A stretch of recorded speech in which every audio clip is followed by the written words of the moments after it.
He kicked my front door open like he owned the place. Splinters flew across the entryway, the brass handle spun twice before clattering to the floor, and all I could do was stand there, holding a steaming mug of chamomile tea, watching this bare-chested idiot with tribal tattoos stomp through my living room, puffing like he just stormed Normandy. "Where is Esichi?" he barked, like this was his house, his life, his wife. My wife. His mistress. He had that shaky fury in his voice, the kind you hear from a guy who's been lied to just enough to believe he's the victim. The pathetic irony of it? I was calm. Not because I wasn't angry. No. I was calm the same way a surgeon is before a deliberate incision. I already knew. Had known for weeks. And I was ready. "Upstairs," I said, sipping. "Master bedroom. You'll recognize the sheets." He blinked. That tripped him up. No stammering. No fists. I handed him the emotional grenade, and he didn't even pull the pin. Yet, you'd think this would be the part where I tell you how I caught them. A tracker in her purse? Her phone left on the kitchen counter? Some overused cliché about a suspicious receipt from a motel off Route 4? Please. I'm not a Lifetime movie. No. The first crack came 3 months ago, on a Tuesday, when I found a cigar stub in my garage drain. Let that sink in. I don't smoke. I hate cigars. And I sure as hell don't let anyone else store their humid stink in my tool shed, let alone leave ash by the water heater. It was a small, ugly thing. Smelled like cinnamon and cheap cologne. My first guess wasn't cheating. It was worse. I thought she was helping her brother hide from the cops again. But that night, after she got home late from work, I walked into the garage just as she was spraying lavender mist in the air, the same canister she used to spritz her car after, apparently, every yoga class. I opened the trash bin, and there it was. Another cigar stub. Same label. Same ash. Same nerve. She watched me from the doorway and said, "We had mice again." I thought the smell would scare them off. A scented rodent repellent. That's what she went with. The woman has a master's in education, and that's her lie? That's when I knew. But I didn't confront her. I nodded, kissed her on the forehead, and started locking my office door at night. You see, I work from home. People think that makes you dumb to the world, that you don't see the lies unfolding because you're always there. But that's exactly why I see it. I see who drives by. I hear the car tires pause on gravel. I know which floorboard creaks when someone tiptoes past the laundry room. I know the way my wife walks. And I know the difference when it's a man 3 times my size who thinks he's clever for not wearing cologne anymore. That was the second clue. He stopped wearing it. But it still clung to the doorframe like a dog that didn't know it wasn't welcome. So I waited. I started turning our home into a stage. Cameras? Too obvious. I used the things I already had. Baby monitors from the attic. A forgotten dictaphone from her old teaching job. Her grandmother's antique hand mirror I placed just so behind the bedroom lamp, angled at the bed. At the right side of the bed. Her side. Oh, and I moved her jewelry box half an inch every night. Because when someone's guilty, they start to compensate. They put things exactly where they think they left them, and only a person who's scared of being caught remembers the exact angle of a necklace chain. 3 weeks later, the chain was moved, but not by her. And now here he was, marching into my house, screaming like I was the intruder. He took 1 step toward the stairs before turning back, eyebrows furrowed. "You're just gonna let me go up there?" he asked. "Not gonna stop me?" "Oh," I said, setting down my mug. "I encourage it." I smiled. Just a flicker. Just enough for his testosterone-soaked brain to realize he'd walked into something planned. He stopped. "What the hell's going on?" he muttered. Then, as if someone somewhere flipped a switch, there was a click. From the back of the house. Not loud. Just loud enough to make him turn. That was his first mistake. Because while he was too busy posturing in the foyer, he didn't notice the symbol.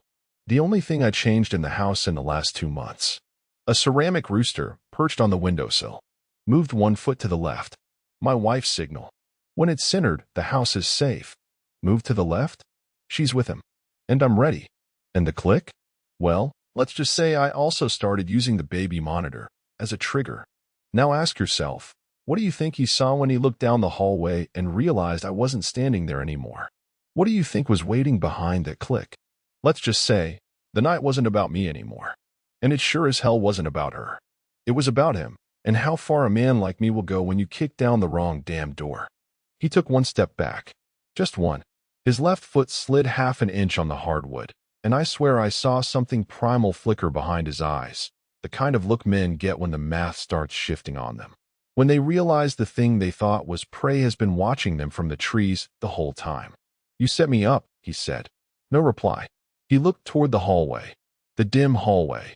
The one I'd left with just enough light to cast long shadows from the cracked door at the end. A door he assumed led to the bedroom. It didn't. Let's rewind. 2 months before his dramatic entrance, I had our contractor buddy from church do a closet remodel. What I really had him do was wall off part of our guest room and create a false door to nowhere. An empty hallway. Behind that door, a one-way mirror, framed like a painting, and a bench. That's all. A bench. And behind that bench, hidden inside the drywall, speakers. You ever seen a grown man break down just from hearing his own words played back to him? His own moans? His own voice saying, "Your husband's a little bitch. He probably folds your laundry while I'm blowing your back out." Because I have. And buddy, you don't forget a moment like that. I stood behind the mirror that night. I'd slipped around the house through the garage the moment he turned. I watched him open that door, strut in like a champion, then stop. First came confusion. He turned around once, looked back at the entrance, tried the hallway light. Didn't work. It was never wired. Then came the voice. You like that, don't you? Say it. Say you don't need him." His body jerked like someone had hit him in the neck. He turned to the wall, instinctively reached for something. A switch, a speaker, logic, but found nothing. Then more. "He's too soft. Too weak. He's not a man. Not like you. You're my real husband now." It was her voice this time. Warm. Intimate. Complicit. He started breathing hard. I thought he might puke. Or punch through the wall. Or drop to his knees. But he didn't. He just stood there, frozen, as every dirty word, every whispered insult, every smug little laugh they'd shared behind my back poured into the room like sewage in stereo. And I watched, my hands behind my back. No emotion. You might think this was about revenge. You'd be wrong. This was inventory. I wasn't destroying him. I was weighing him. And he was coming up light. He stumbled back toward the door. It wouldn't open. It locks automatically. I stepped away from the mirror and circled back through the kitchen, just in time to meet him as he slammed against the main hallway. Gasping, blinking, red-faced. "What the hell is this?" he shouted. I sipped from my mug again. Cold now. Still good. "You wanted the truth," I said. "There it is." "She said you didn't know. She said you were clueless," she said. I held up a hand. "She says a lot of things. Especially with your hand up her shirt." He looked at me then like he finally saw me. Not the nerdy husband with the khakis and the spreadsheets. Not the guy who couldn't satisfy a real woman, as he'd so eloquently put it last week. Yes, I'd heard that too.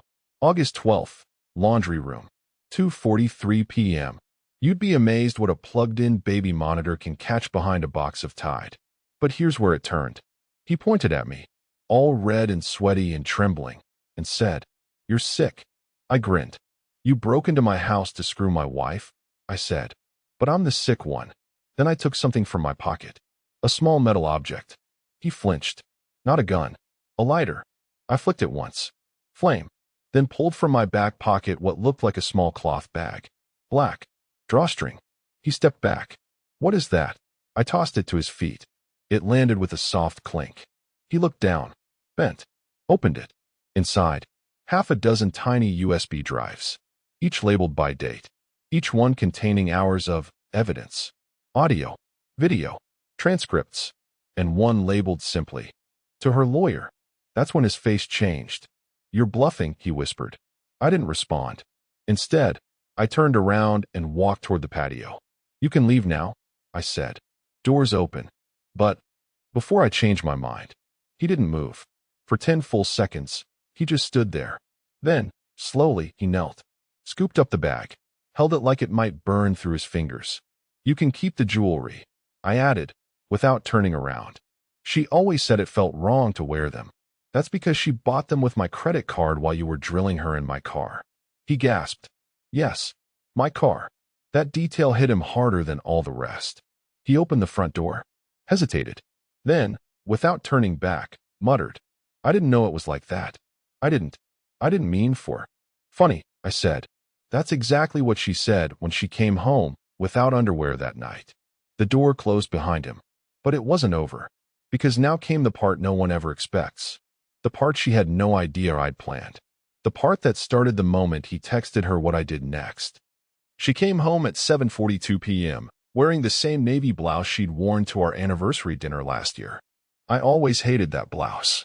Not because it didn't look good on her, it did, but because she'd said it made her feel powerful. Funny choice of words, considering she wore it every time she lied to my face. She walked in carrying Thai takeout like we were still married. Like she hadn't been upstairs with him last Tuesday moaning through my noise-canceling headphones, which she'd borrowed for work. I watched her set the bag on the counter, humming a song she always hummed after screwing him. Something slow, pretending like nothing had happened. "You're early," she said. That fake surprised smile. "Thought you had your late client call tonight." "Nope," I said, casually flipping the page of the book I'd pretended to be reading. "It got canceled." She froze for half a beat. Not long enough for a stranger to notice. But I'm not a stranger. I'm the man who memorized the way she lies. The half-second delay. The twitch in her eyebrow. The too relaxed voice. She turned, tried to smile again, and noticed the bag on the table. Not the Thai food. The black drawstring pouch. Still half open. One USB lying beside it, labeled September 23rd, car audio. Her smile died. She didn't touch it. Didn't even glance long. Just stood there, like the floor dropped out from under her. "I can explain," she started. "Don't bother," I said. He already did. Her head jerked up. Panic. I live for that flicker, the moment the script leaves their hands. She tried to recover. Arms crossed. Chin up. Back to the blouse. Back to powerful. "You had no right to trap him like that," she hissed. "He's a good man." I laughed.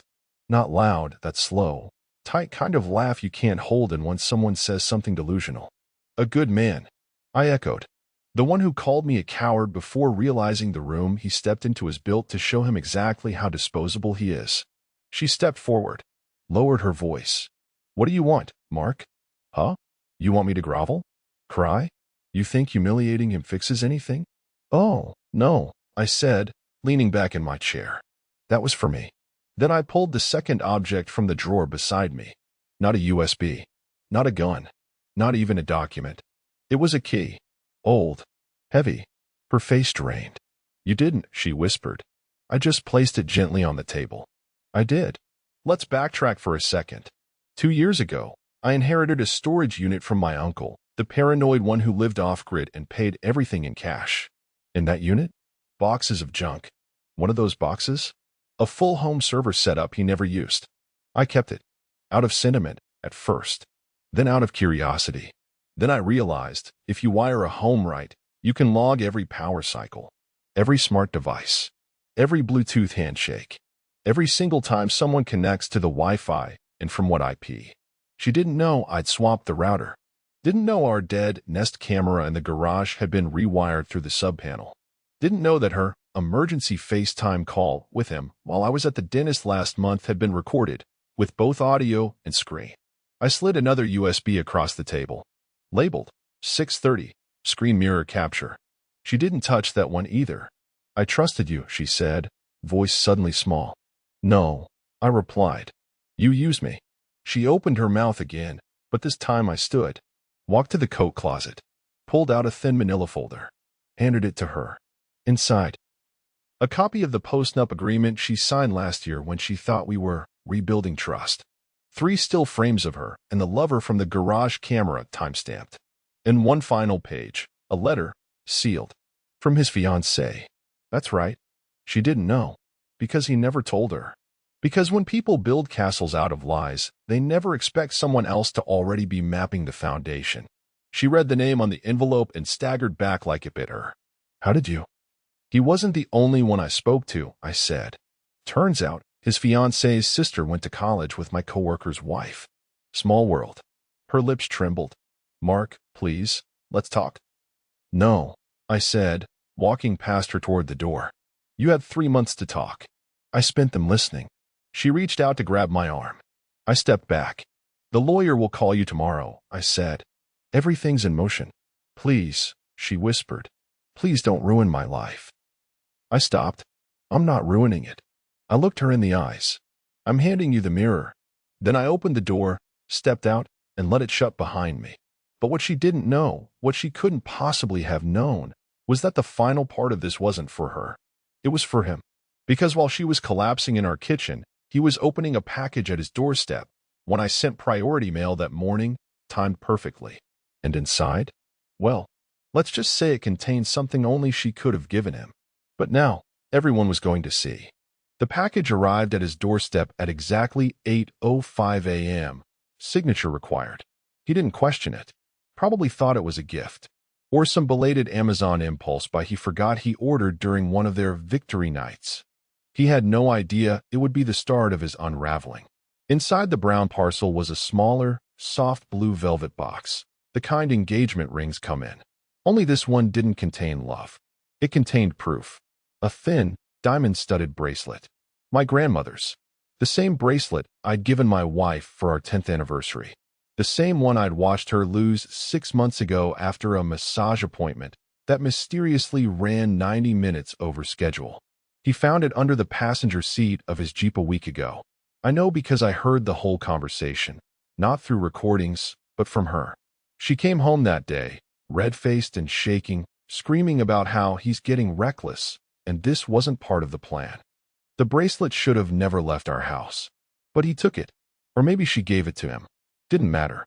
Because now it was back in his hands, and wrapped around it was a photo. 4x6, glossy.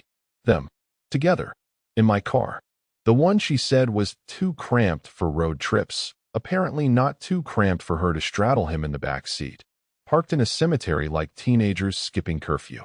On the back of the photo, I'd written 3 words in red Sharpie. Check your mirrors. That was phase 2. See, most men in his situation panic. They retreat. Hide. Try to make amends in silence. But not this guy. He was too proud. Too arrogant. He did what insecure men always do. Tried to take control. He went to her. I knew he would. That's why I made sure the fiancée was already there. I got her number from that college connection I mentioned. Reached out through a fake LinkedIn profile I created, complete with a fake job title, smiling headshot, and 10 glowing endorsements. Hey, just a heads up, your boyfriend's got a side dish. Want proof? No reply. 3 hours later. If this is real, show me. So I did. Videos. Transcripts. Audio. Not everything. Just enough to make her doubt every I love you he'd ever whispered. We agreed to meet. A Starbucks. Neutral ground. She came in with a baseball cap and sunglasses like this was some spy thriller. I came in with manila folders and the last shred of her engagement fantasies. She didn't cry. Not right away. But when she saw the necklace, the one she thought he gave her after their trip to Big Sur, listed on my credit card receipt, that's when the dam cracked. He said it was a gift, she murmured. He said it was his grandmother's. Nope, I said, flipping the page. Macy's, $199.99. Charged at 2:17 p.m., exactly 7 minutes after he left my garage. I let that sit. She stared at the papers, then at me. What do you want from me? I looked her dead in the eye. Just your presence. So when he pulled into my driveway later that night, tail between his legs, eyes darting like he thought I was the threat, she was already inside. Waiting. Sitting on the same couch my wife used to watch Netflix from while texting him under a blanket. He didn't knock. Just barged in like he always did. I stood in the kitchen. Silent. She stood from the couch. His face collapsed. Lena, he started. But she wasn't there for questions. She held up a small black device, a voice recorder, and pressed play. His voice filled the room. You're nothing like her. She's just an obligation. You're the real thing. Then her voice. He's so pathetic. I fake it every single time. He reached for her. She stepped back. You stole 2 years from me, she said. I gave you everything. And this is what you gave back. He looked at me then, like I was the villain in all this. You set me up, he said again. No, I replied. You stepped in it. I didn't know she was married. She wore her ring, genius.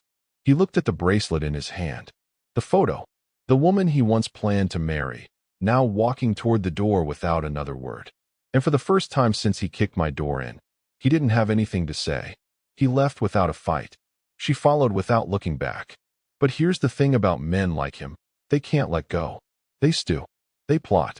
And I knew he'd try to salvage his pride. That's why, 3 days later, I leaked the footage to the one person guaranteed to set everything on fire. No, not his fiancée. Not his boss. His mother. You think a scorned woman's wrath is bad?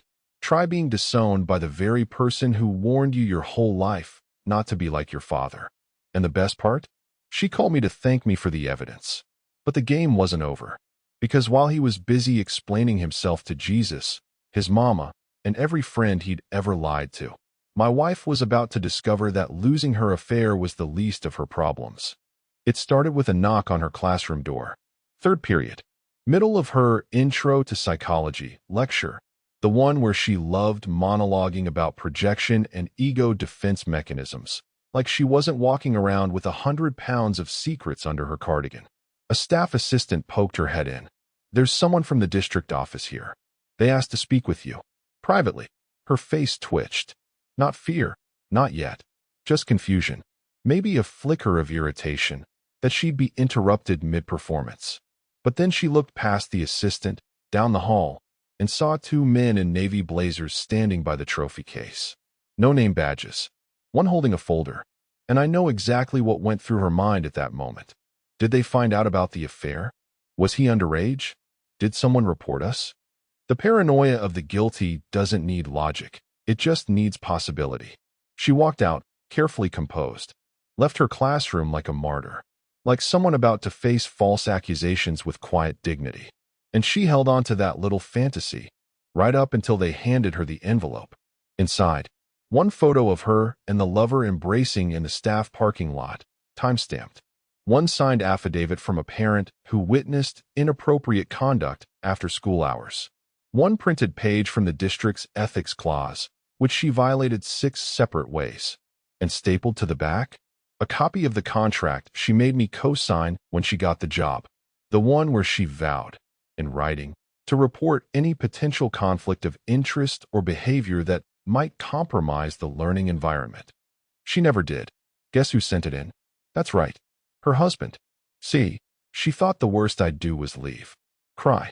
Maybe post something vague on Facebook like, new chapter, hard lessons, keeping it classy. No, I burned the whole chapter. Because when you stand in court swearing you want to protect children and uplift futures while moaning in your car with another man during school hours, that's not just infidelity. That's fraud. That's a breach of contract. And I made sure the district knew it. She came home early that day. Pale. Quiet. No takeout. No humming. Just stood in the kitchen staring at the sink like it owed her answers. I might lose my job, she said. You will, I said, not looking up from my laptop. Her hands were shaking. Why are you doing this to me? I finally met her eyes. Doing this to you? I repeated. Sweetheart, I'm not the one who gave a parent-teacher conference in a Motel 6. She lunged for my laptop. I closed it with one finger. I have nothing left, she screamed. I stood up slowly. You have everything left, I said. Your health, your bank account, your freedom. Then I leaned in. For now. That broke something in her. She stormed out. Slammed the door. Again. But this time, I didn't sit in silence. I grabbed my phone, opened a folder labeled Final Phase, and pressed play.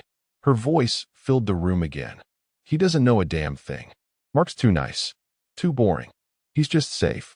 I'd rather be broke and wild than rich and invisible. Rich and invisible. She said that while wearing a bracelet I bought her, driving a car I paid off, living in a house my inheritance funded. Safe, she called me. Safe. While she used my name on the loan for his business idea. Ah yes, that part. Let's talk about the bakery. About 6 months ago, she came to me with a big speech about second chances and finally investing in something meaningful. Said she wanted to support a friend who was starting a local business. Just a loan, she said. Short term. She cried during the pitch. Said it would give her a sense of purpose. I gave her the check. 50 grand. Made out to his LLC. Guess what I found when I pulled the paperwork 2 weeks ago? She wasn't just an investor. She was a silent partner. A 35% owner. And she forged my signature on the agreement. Now guess what happens when you forge a signature on a business deal tied to marital assets? That's felony fraud. And guess who I just retained? a former federal prosecutor. My divorce attorney didn't just file for dissolution of marriage. She filed criminal charges. I warned her, told her if she kept her head down, signed the house over, waived spousal support, I'd bury the rest. She refused, said I was bluffing. So I sent the file. She was served at work. And when she came home that night, not stomping this time, just dragging her feet, I could barely recognize the woman I'd once built a future with. I'll lose my license, she whispered. No, I said. You gave it away. Just like everything else. She collapsed into the chair. You're trying to destroy me. I took a sip of scotch. No, I said. I'm just showing you what it feels like to be treated like an option. And as she sat there, trembling, one hand in her hair, the other gripping the arms of the chair like it could anchor her to reality, my phone buzzed. New message. From the fiancé. Just 2 words. It's done. Because while my wife's world was shrinking, her lover's was about to explode. Starting with his bank account. 2 days later, his card declined at the gas station. That's where it began. A slow-motion collapse he didn't even see coming. Not at first. He stood there at pump 6 in a tank top and joggers, cursing at the card reader like it was defective. Tried again. Swiped. Inserted. Tapped. Nothing. The guy behind him honked. He used to be the kind of man who smirked while holding the door for someone just so he could check out his own biceps in the reflection. Now he was standing there with sweat building under his arms and no clue that the account he'd been using like a personal piggy bank had been quietly choked off. Not frozen. Not flagged. Just diverted. The fiancée didn't confront him after that night in my house. She didn't yell. She didn't block him. She smiled. Waited. Let him think they were working through it. She knew better than to confront a narcissist head-on.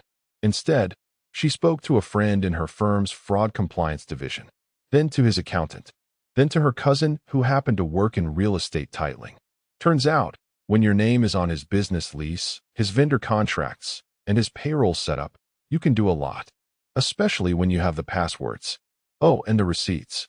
Thousands of dollars in business development dinners, all conveniently charged the same nights he worked late. The final straw? A $400 client appreciation tab from a bar I knew all too well.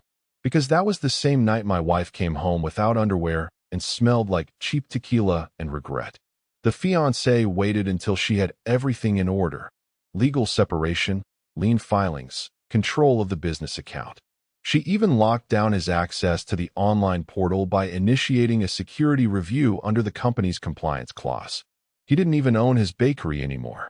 He just didn't know it yet. But he was about to find out. And not in court. On camera. Because this is where I pulled the string on the final stage of Phase 3. He had a podcast. Of course he did. A low-rent, try-hard alpha male podcast with a name like Grindstone Radio and an audience of 30 insecure dudes who thought his half-baked hustle slogans made him a prophet. Sometimes you gotta burn the ships to conquer the island, he once said. A real man builds his empire with one hand while holding off snakes with the other. Yeah, deep stuff. His latest episode? Titled, How I Built My Business from Rock Bottom. Perfect. He went live that Friday evening, sitting in his studio/living room, wearing his usual smug grin and a $9 bracelet he thought looked like wealth. He spent the first 15 minutes talking about resilience and betrayal, ironic, and how some people just aren't built for the grind. Then came the call. Live. On air. His producer, his new producer, one I helped hire through a freelance site, patched it in as a fan Q&A. Only this fan was his former fiancée. Voice modulated. Calm. Surgical. She started with, "Do you believe in accountability?" He blinked.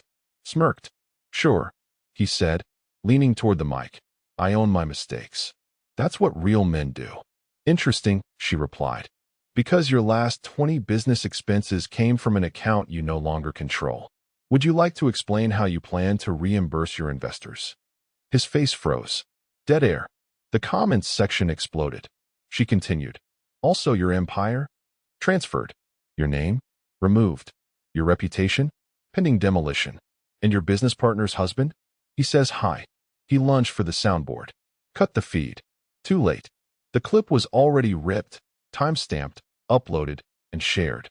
By morning, Every burner account I had was linking it across Reddit, Discord, Facebook business groups. The titles wrote themselves. Fake Alpha gets exposed live. Live on-air meltdown. Bakery bro crashes hard. But the real show was offline. He showed up at my door again the next night. Not angry. Not loud. He looked like a ghost in gym clothes. Gaunt. Red-eyed. Voice barely there. She took everything, he said. No, I corrected. You gave it away. He slumped against the railing. I just wanted a win, he whispered. Just one thing that was mine. I stepped outside. Let the door close behind me. You stole it, I said. The money, the attention, the illusion of power. None of it was yours. You didn't build anything. You borrowed it. From me. From her. From anyone too slow to realize what you were. He slid down onto the steps like a teenager in detention. I didn't think it'd get this far. I stared down at him for a moment. Then knelt. Oh, it's not done yet, I said quietly.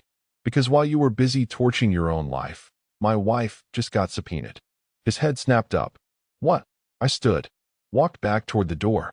She forged my name, I said. That bakery paperwork you co-signed with her? That's felony territory.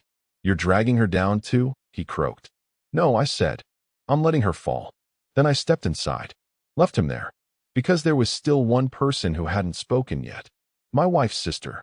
And what she knew would detonate everything. She called me late. 11:18 p.m. Didn't text. Didn't email. Called. Which was strange, because Amanda, my wife's older sister, hadn't spoken more than 10 words to me since our wedding. She always treated me like I was a rental car, decent enough for the ride, but no real future, no long-term value. She even once joked at Thanksgiving that I was the human version of gluten-free stuffing, all filler, no flavor.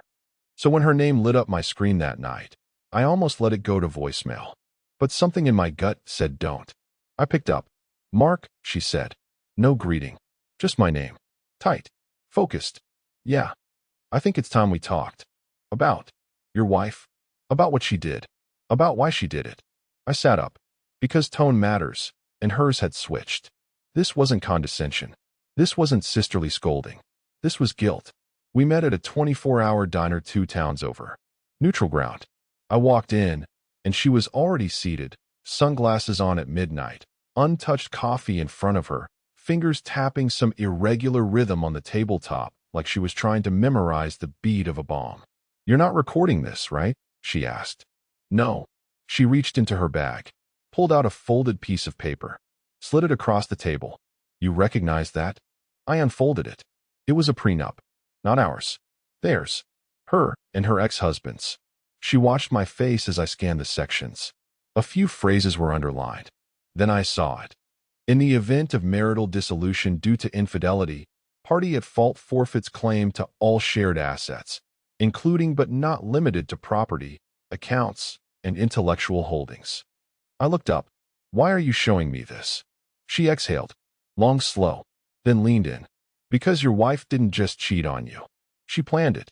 And she learned how from me. I froze. She what? She nodded. After my divorce, I told her everything. How I manipulated the prenup. How I baited Brad into cheating first so I could keep the house, the car, even the dog. She studied it. Treated it like a case study.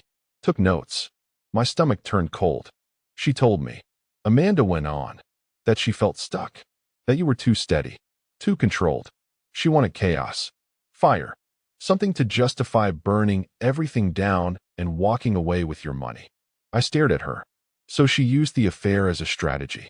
Amanda nodded again. She never thought you'd find out so fast. She assumed you'd spiral. Collapse. Then she'd swoop in, claim emotional cruelty, get sympathy, get alimony. Walk away looking like the victim. And the business account? I asked. The forged signature? That part. She laughed bitterly. That wasn't even about you. That was him. Lover boy. He convinced her it would be cleaner that way. Said your compliance paranoia would drag the whole thing down. I sat back in the booth, heart pounding with that sickening clarity that comes when all the pieces finally slot into place and make something so much darker than you expected. She was never stupid, Amanda said. Just entitled. She thought she could outmaneuver everyone. Thought you'd fold. She was wrong, I said. Amanda took a sip of her coffee, then added, almost too casually, "She's been to the storage unit, by the way." My eyes snapped to her. "What?" "Yup. I recognized the key. She asked me about it last week. Said she found it in your sock drawer." No. No. That key, the real one, opened not just the storage unit with the server, but a second unit downtown. One she didn't know existed. That one, it held the backups. Not just footage. Not just audio. Printouts. Statements. Forgeries. Screenshots. Transcripts. Copies of every financial document she ever doctored. Hard copies in plastic sleeves. A full archive. She couldn't know about that. Did she take anything? I asked.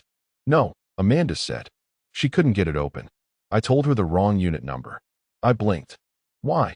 Amanda hesitated, then looked me dead in the eye. Because I finally realized she would have done it to me too. That silence between us was heavy. Final. She's not done scheming, Mark, Amanda said, standing. She'll try to flip this. Try to spin the charges as your revenge. She'll weaponize the sympathy, maybe even go public. Blog posts, videos, therapy language.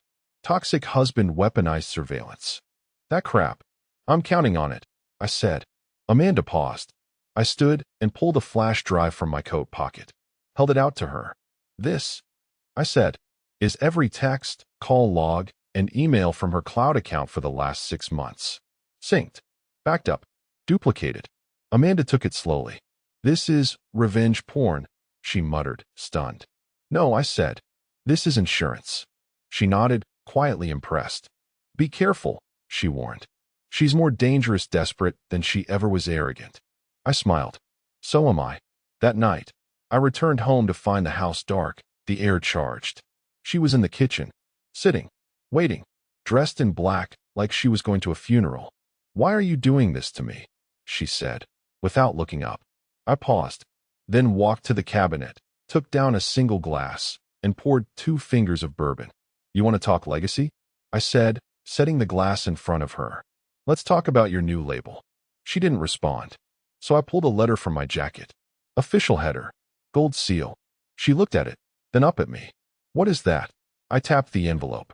Disqualification from licensure review. Pending outcome of criminal investigation. Her face collapsed. And for the first time since this whole charade began, she didn't scream.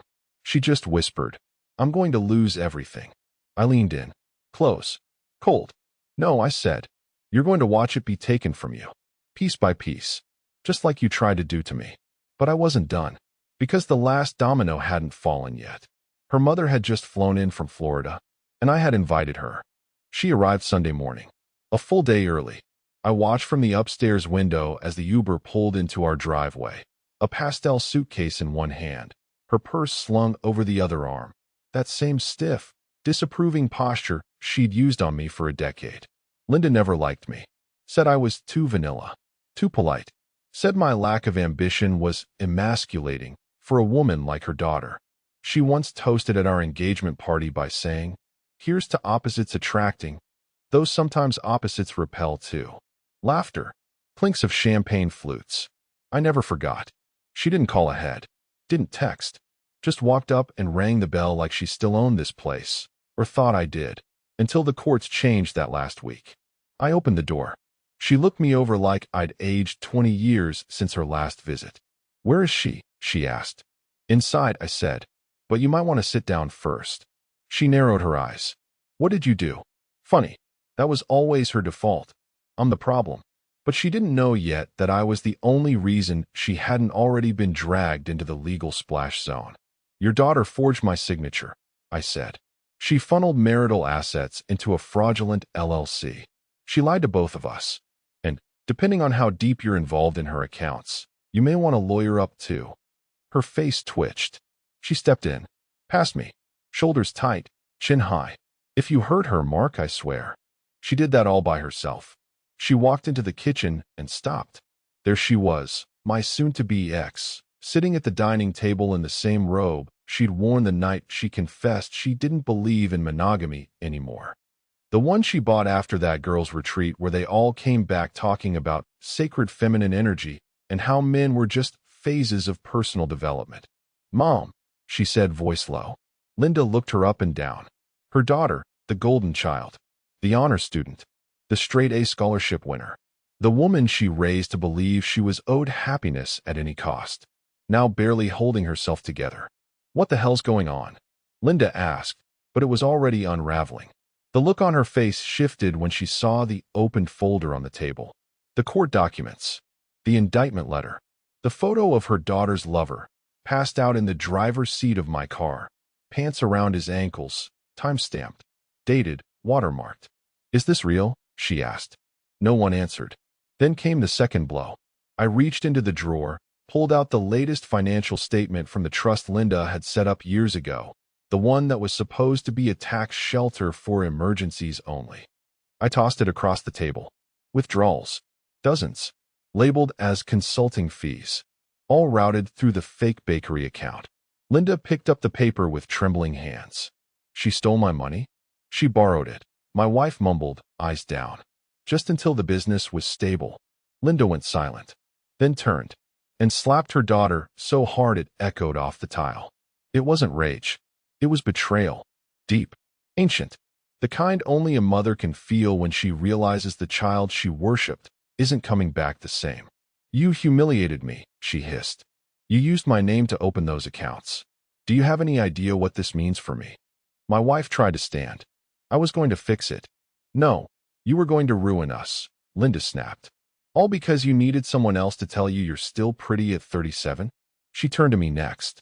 And for the first time in our entire relationship, there was no smugness. No disdain. Just something damn near like respect. You knew all this? I collected it. She exhaled. Slowly. Then nodded. I won't defend her. That caught me off guard.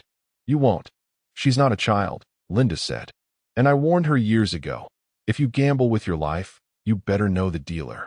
She turned to leave, then stopped at the doorway. I assume you're not done. No, I said. One more move. She studied me. Don't wait too long, she said.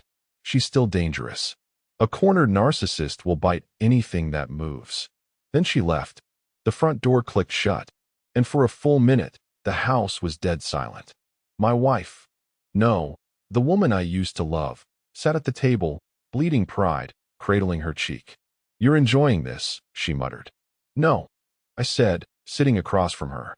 I'm studying it. Studying what? How someone with everything still managed to lose it all chasing someone who had nothing. She wiped her eyes.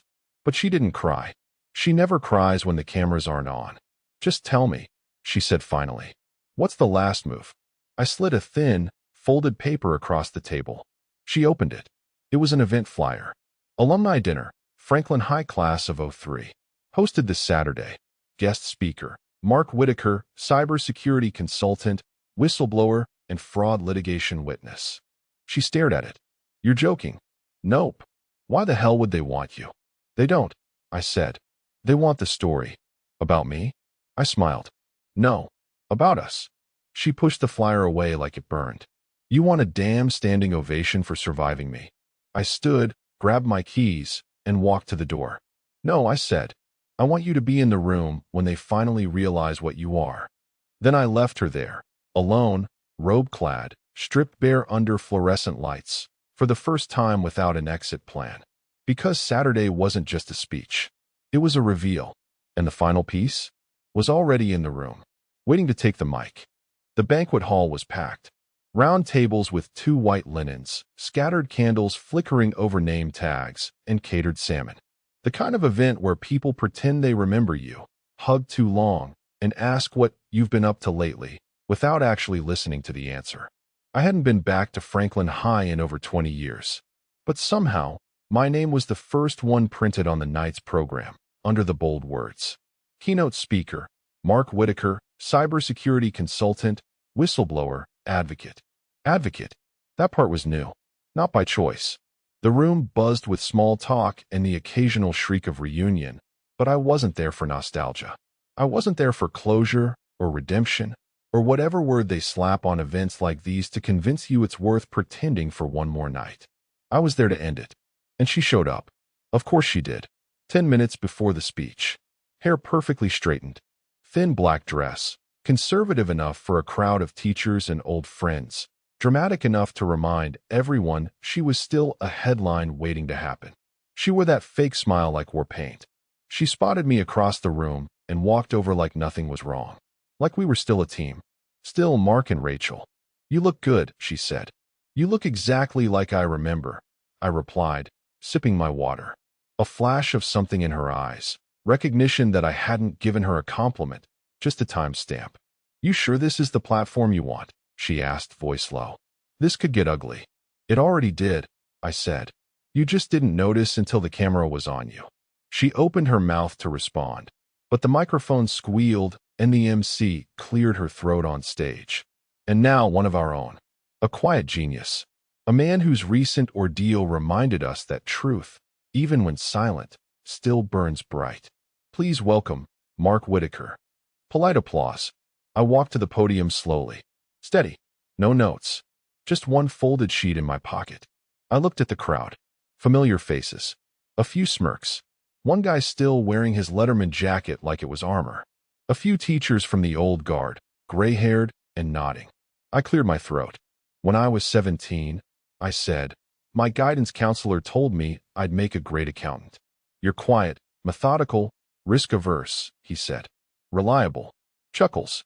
I didn't become an accountant. But I did become something worse. Predictable. More laughter, but softer now. I married someone who said they loved that about me. That I was steady. That I could be trusted. Turns out, that's just code for manipulatable if you play the part right. The room shifted. I didn't look at her. Not yet. She thought I was invisible. That I wouldn't notice. That I wouldn't fight back. That I'd fold the moment her story outpaced mine. Pause. And I almost did. Until I remembered what my uncle once told me. I reached into my coat. Pulled out the folded sheet. Held it up. He said, "The truth has no expiration date. The only question is who's still in the room when it finally walks in." I turned to the projection screen behind me and nodded. The tech guy in the back hit play. First slide, a screenshot of a business ledger. Her signature, my forged one, side by side. Second slide, a text exchange between her and Loverboy.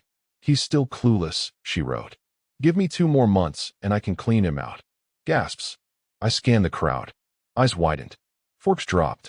One woman, her old college roommate, if I remember right, covered her mouth. Third slide, a silent video clip. No audio. My car. Back seat. Her. Him. Timestamped. I turned to the audience.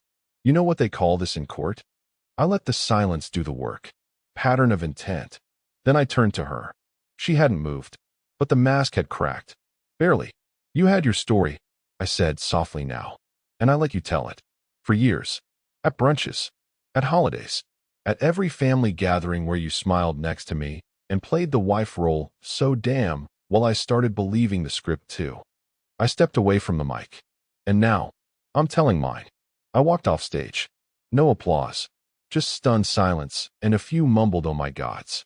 She stood, eyes like glass, frozen in place. Then another voice took the mic. Familiar. Higher. Firmer. It was Amanda, her sister, dressed in corporate black, with a folder in hand. "I wasn't scheduled to speak," she said, "but I think it's time I stopped protecting someone who never once protected me."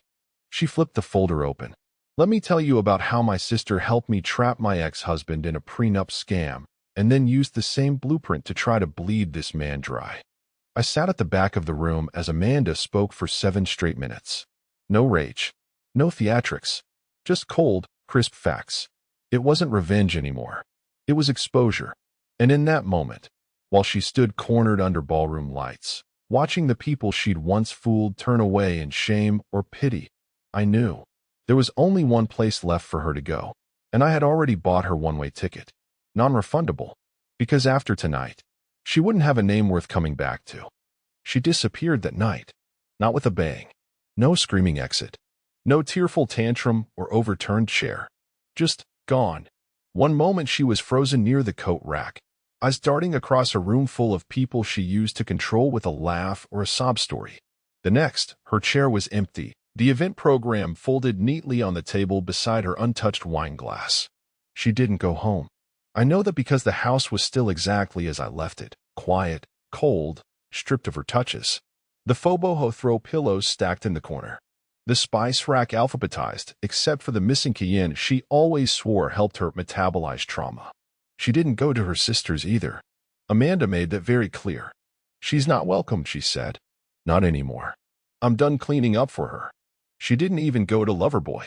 He'd already skipped town, turned off his phone, wiped his socials, left behind a crashed business, a lien on his car, and a note on his podcast page that simply read, "Taking a break to reevaluate." That was putting it mildly. Last I heard, he'd applied for a line cook job 3 states away. From entrepreneur to burger flipper, poetic. But her? Rachel vanished. Until 2 weeks later, when a letter arrived. No return address. Handwritten. Folded once. Cream-colored paper. Expensive. It wasn't an apology. Not really. She never once used the word sorry. Instead, she opened with a quote. "To lose everything is to finally see who you are when there's nothing left to lie to." She went on to say she was leaving the state. No lawsuit. No appeals. She was relinquishing her claims on the house, the accounts, everything. But she left one line underlined. "You were always smarter than I gave you credit for." That was my real mistake. I read it once, then fed it into the shredder. Because that letter wasn't closure. It was her last manipulation, trying to write the final chapter of a story I already finished. She underestimated one thing through this entire ordeal. I don't fight fire with fire. I let people burn themselves down, and I make sure there's an audience when the smoke clears. Weeks passed. The court ruled in my favor. Every asset locked down, the charges upheld. She never even showed up to her own hearing. Her attorney submitted a no-contest plea. The forged documents alone guaranteed she'd never teach again. Her license was stripped. Her name flagged in 2 federal databases. Even her alma mater removed her from their alumni recognition page. I didn't ask them to. They did it voluntarily. Shame travels faster than justice these days. Amanda and I haven't spoken much since. She said her piece. I said mine. Some things don't need closure, just space. And me? I moved. Sold the house. Cashed out the equity. Donated the ring. Bought a cabin in Vermont with an attached garage, no Wi-Fi, and enough room for peace. I still get emails from people who saw the banquet video. Some say I'm a hero. Some say I'm petty. I don't care either way. Because I didn't do this for applause. I did it so the next man like me, the quiet, predictable, overlooked guy, learns that silence isn't weakness. It's strategy.